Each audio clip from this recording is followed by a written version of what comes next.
read through we don't have to get into the articles right away, but I had never looked into the definition of transhumanism.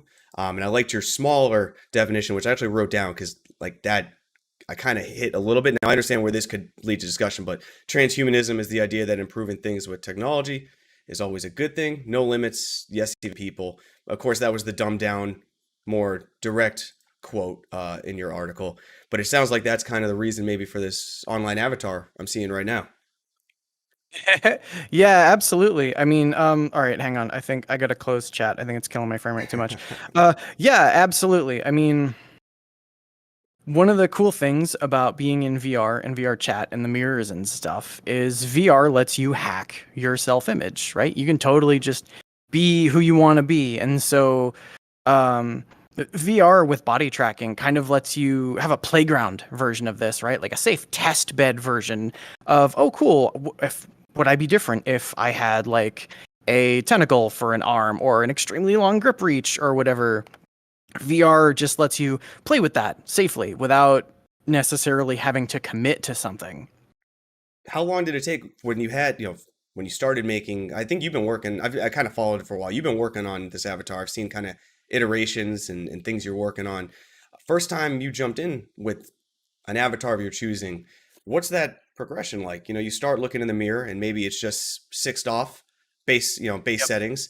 Then maybe you find an avatar with that tracks your lip tracking to a degree, body tracking. What's that progression of, hey, this is an avatar to when you started feeling more literally that's you in that mirror? Because that I noticed that when I played VR chat, it kind of was a slow progression. Yep, absolutely. Well, I mean, the first time I ever tried an avatar of any kind, it was actually because I was in California for a couple weeks working on my first networked piece of VR software. And so we had downloaded these models off the asset store and, you know, used them as placeholders or whatever. And so they were these, cute little animal face things or whatever. And just, seeing other people around you, it's weird because, like, at that point, it was just a head and like the leap motion hands, the little gray things.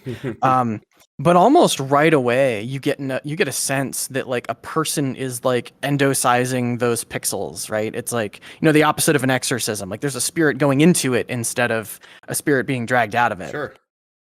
Um, and so from there, I did a few more avatar experiments, mostly just with leap motion hand tracking, right? Because that was sort of what I used for my day job. Because when I'm working in VR, I'm really trying to take a person and a machine, and I'm trying to get them to be extremely symbiotic with each other, as closely connected as they can be for the comfort of this particular user. That's what we're shooting for. And so I immediately went for the hand tracking because your brain has just this huge portion of the motor cortex dedicated to hands. Like you can really sense things through your hands, man. That's crazy.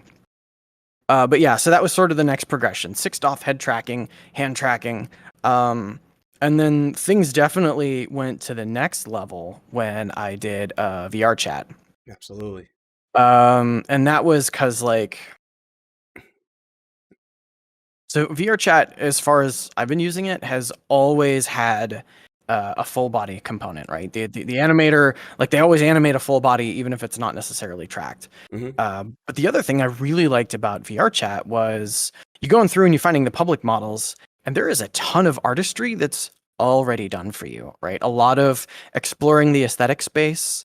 A lot of, just like actually putting the art together, finding the assets that's done. So it's great to just be able to just jump into something and have a really easy, accessible way of doing this sort of identity and sense of self hacking. I didn't actually make this avatar. This was a public avatar I found that has since been taken down just because of the general rot that happens to avatars. Sure. But I once it went down, I kind of freaked out. I had the world saved where I got it, and I went back and I found the author's contact information. I bought it off him. Oh, And perfect. so since then, I have been hacking it a little bit, mostly optimizing, because I'm sure the VR chat avatars are mostly made by amateurs. And so, optimization is not something that they're just sort of experienced with. Hmm. I like how you brought up though the fact that it was a public avatar because I think one of the best parts of VR chat when I first started, at least, you have this wide range of avatars everywhere, but they are art, like you brought up, and unlike other art where maybe you just pick the skin for a game and move on, because you now embody that avatar, I find myself the second I'm in it, straight to the mirror, straight to looking at the hands, straight to looking at the clothes. Like, for an artist, that's perfect. I'm actually now I don't just value your skin, I value this artwork. It's now me. Do I feel like it's me? If I wiggle my fingers, does it move in a way that I feel is natural, or is it my lips moving? Like, you really appreciate the art these VR chat artists are doing, and that goes kind of understated, and they probably need a better way to sell their art, but either way, that's a different subject. But Yeah, absolutely. And what you're describing is the body ownership integration process, right?